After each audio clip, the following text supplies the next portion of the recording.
All right. I guess we got to talk about your trip on television on Monday. I mean, look, man, it was a crazy day on ESPN. I was like, damn, I used to be there like them days at the seaport when stuff like that would happen. Boy, it'd be tense sitting there at the desk, boy. You'd be laughing and then people come around the corner and then you got to stop. I do miss those days. Yeah. It's been a week, Bo, for sure. As I reflect on it, and there's a ton of think pieces out now and whatever, like you don't get into this industry for everybody to agree. But Monday's segment, the way it was going, it turned into, the tone was, we're the preeminent leader on women's sports. And that is what provoked the question from me, Bo. But I really did not think that asking about what was going on 3 years ago would have provoked all of this. Because to me, it's a layup for, we weren't here, but we're here now. Let's come back after commercial and discuss that. And even if we get into the ratings, right? And this is where I have been in this women's basketball space. I've been privy to the conversations to pitch and to ask and to try to carve out room to celebrate these women that deserved coverage with and without Caitlin Clark prior to the league, right? This is where it's like, I know that folks have been asking, it just has not been happening. Now, whether that's a First Take, Stephen A, or ESPN at large conversation, all of us are growing, right? But to act as if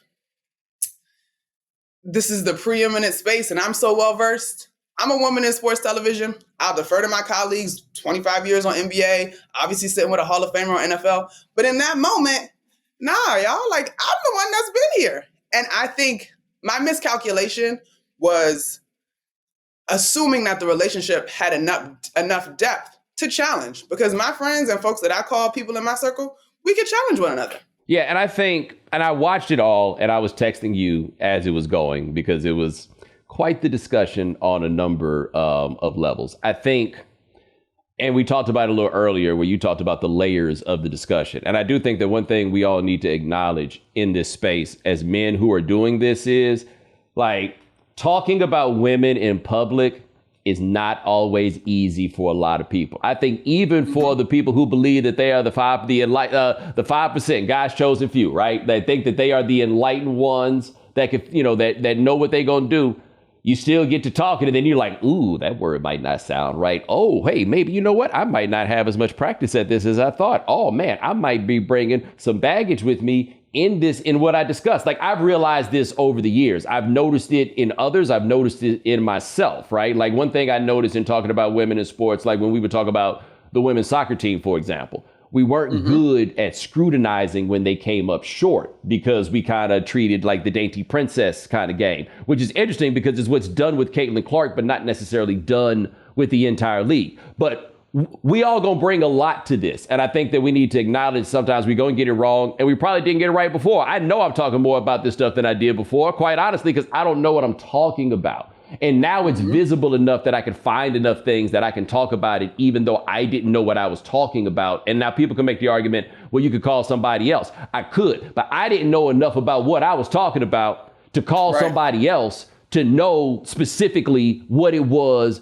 that they were talking about. We're all going to be there, I think, in large part as we do this. But no matter who we are, man, if we say that nobody talked about this more than we did, it's a low bar, baby, because I don't know who coming in second. Now, I do think coming in first, if I'm going to be honest, is Aaron Solomon and Around the Horn. If I had to say in the last 3 years who I would say was coming in first, I would probably say him. But yeah, we've all been late. Like, a whole lot of things converged and came together in the last couple of years. And now we all here, and we gonna have to listen. Like, I do acknowledge that 100%. We gonna have to listen. Yeah, and look, if this becomes a moment where folks are a little bit more mindful, then fine, purpose served, right? Like, I got a ton of texts from folks that have covered the WNBA, men, women, like, of support, and it wasn't for me.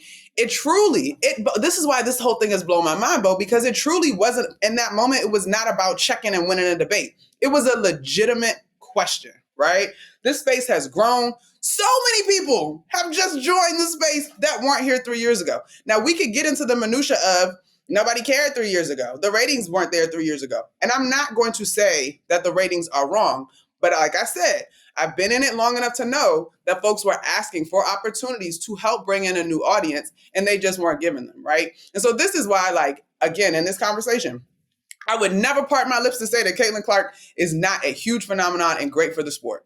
But I'm also going to tell you that there's a rookie curve, that there are other great women in this league that deserve coverage, and that you should not be trying to dictate how to compete.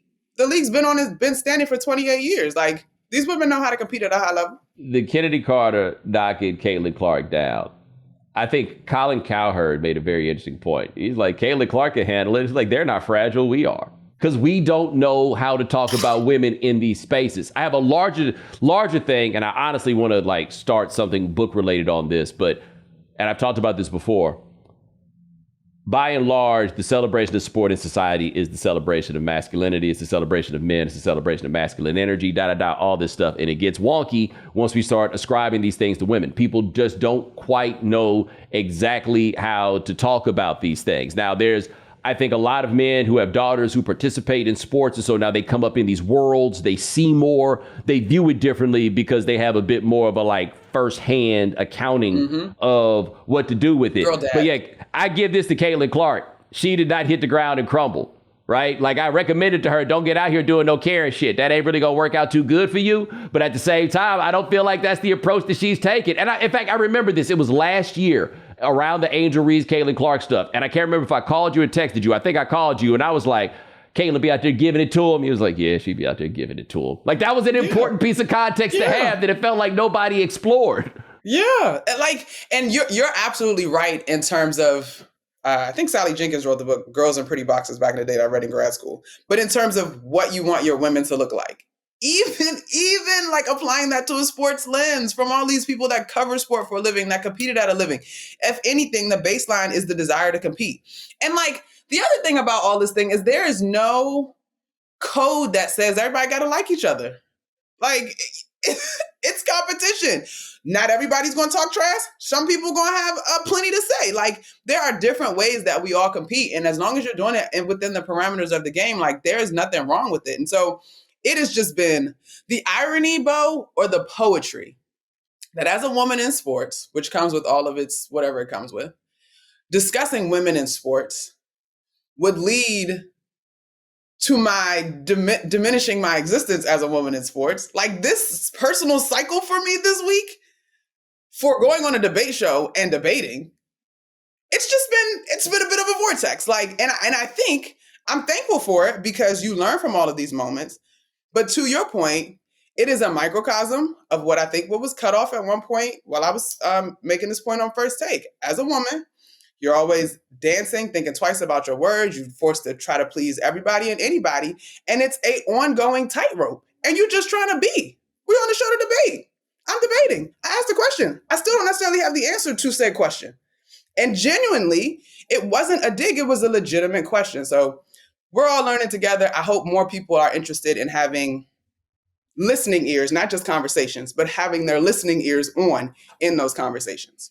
Well, I think you also got to, though, what I would consider to be an interesting point, which is how, like, when something hits that inflection point that I don't want to say merits, because I'm not talking about a meritocracy, but something gets that mainstream coverage, right? Like, what is the moment or the thing that happens when it turns? Because on one hand, I agree with you on the argument, and I think this applies more to something like First Take than, say, a show like this one, but I can speak to what I do personally, right?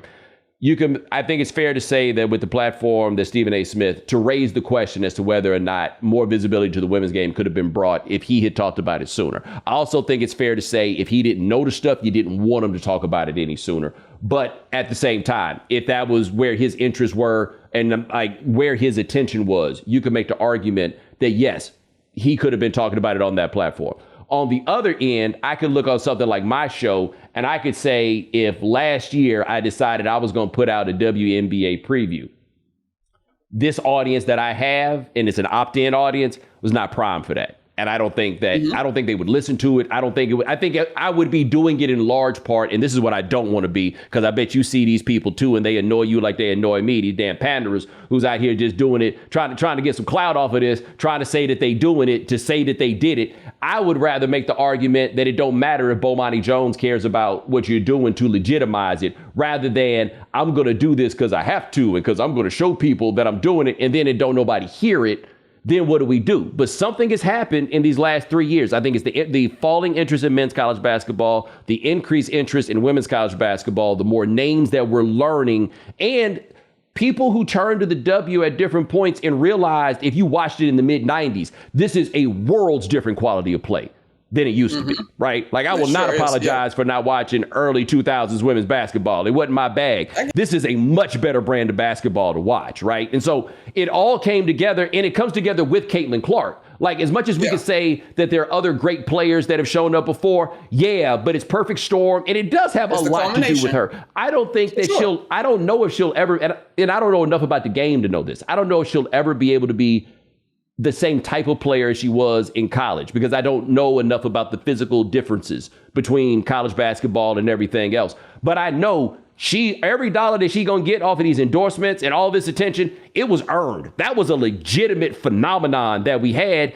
And now I think we'll find out about a lot of other people. We'll be reminded of people that we forgot about. Like, oh yeah, she was cold too. That's right. I remember when I watched that. Like, I used Enrique as an example, because I feel like we forget it. We know women when they play college ball, we forget them when they get to the WNBA, and then something happens and it's going to be the Fever and what are they, the Wings? And you're like, oh damn, there's Enrique. Completely forgot. Yeah. And I've sat with men in this space that are like, I'll cover women's college basketball, but I wasn't covering the WNBA. Let me just go to your example, Bo, because I think that's fair, right? If you had put out a WNBA primer 3 years ago, your audience might have been like, what are we doing? And you are in a position to serve your audience, and that's fine.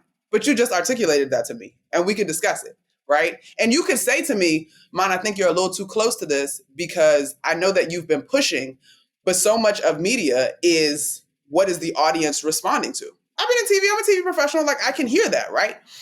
And I think what I have had to grapple with as we've tried to grow this sport is how much of it is you have not fed it to the audience versus the audience doesn't want it. Because it's not like I'm saying that 2 hours of morning television should be about this topic. That's not what I'm saying at all. I'm saying that there was room and there was opportunity. Now, the other part of that is that question came from a place of, oh, y'all trying to talk to me like I'm stupid. Like, this is the leader on women's sports all of a sudden. Okay, well, let me just double check how long we've been doing this, right? And so as we move through these conversations, to your point, Bo, I've been watching the league this year. Beautiful. I started watching the league last year. Caitlin Clark, Angel Reese brought me to the league. Beautiful. But let's just be honest. And I think Rebecca Lobo said it when we did a segment on Get Up this week, like, have people on that know, because it's an opportunity to educate. And because, again, we talk about our societal totem pole. Women, mostly Black women, queer women, you've got a lot of pieces that are charged, and there should be a mindfulness that comes as you are new here. That's all. And now, I know somebody will be like, oh, it's just sports, but you can say whatever you want about the men. Men can do a lot of things that women don't get a chance to do. Like, what y'all want me to do? That's just where we are as society.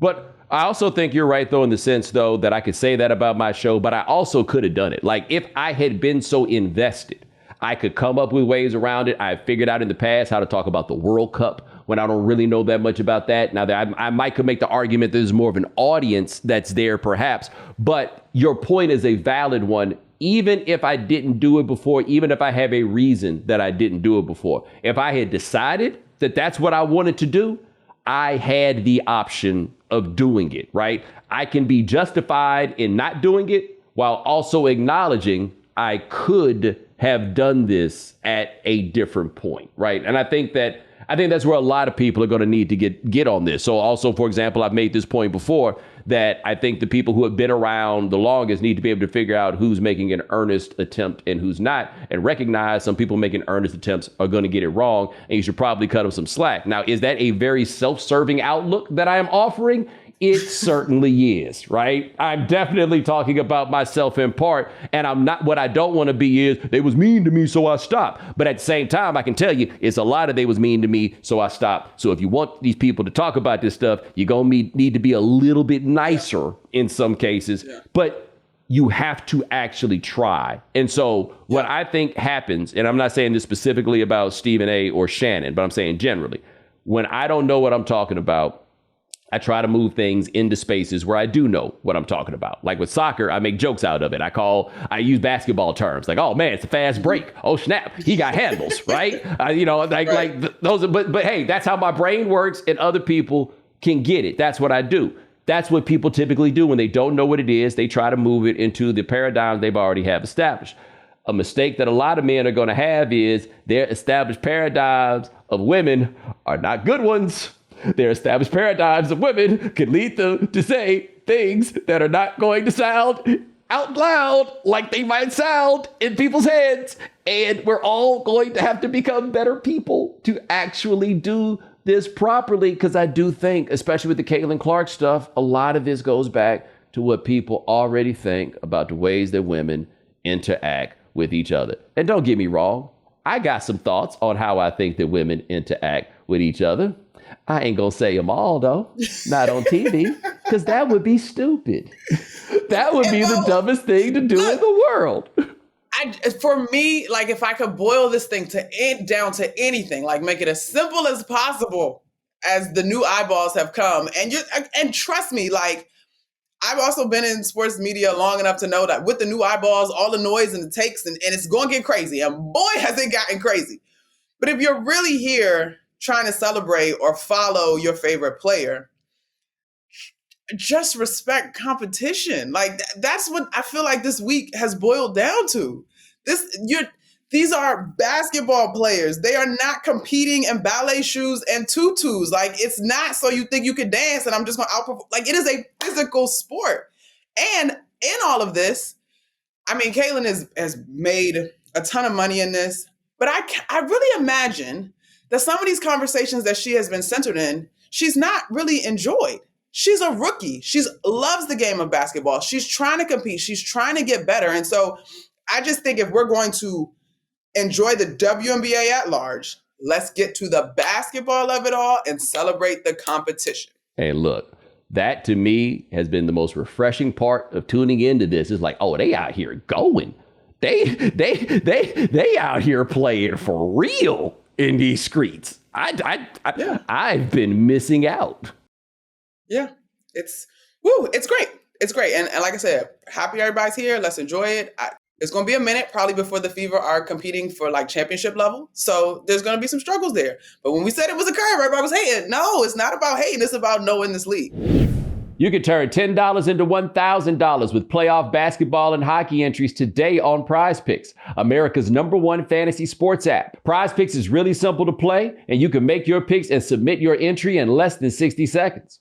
Quick withdrawals, easy gameplay, and an enormous selection of players and stat types are what make Prize Picks the #1 daily fantasy sports app. So make sure you go to prizepicks.com/Bomani and use code Bomani for a first deposit match up to $100. That's prizepicks.com/Bomani. Prize Picks, daily fantasy sports made easy.